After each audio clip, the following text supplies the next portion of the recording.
Here in San Antonio, the most visible sign of the federal government shutdown is the impact on the city's most historic sites. The grounds of the San Antonio Mission's national parks are open, but because of security concerns, the chapels are mostly closed to the public. Eyewitness News reporter Sue Kalberg looks at what's being done to help visitors feel welcome.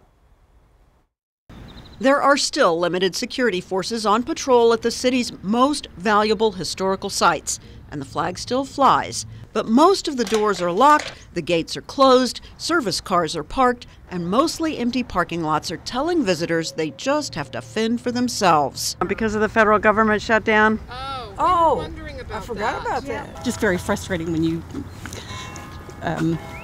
make an effort to get somewhere and then find unexpectedly. The doors were closed, so we don't know exactly how beautiful the church is inside, but this is amazing anyway to see the outside.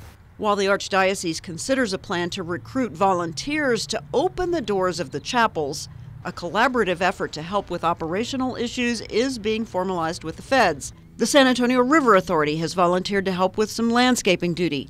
The city of San Antonio has offered to fund limited staffing. And Bexar County has offered to cut some grass, and they've been maintaining at least one public restroom at each mission. All the partners agree on one thing. No matter how long this difficulty lasts, they'll do what it takes to keep things running smoothly. Sue Kalberg, KEN 5, Eyewitness News.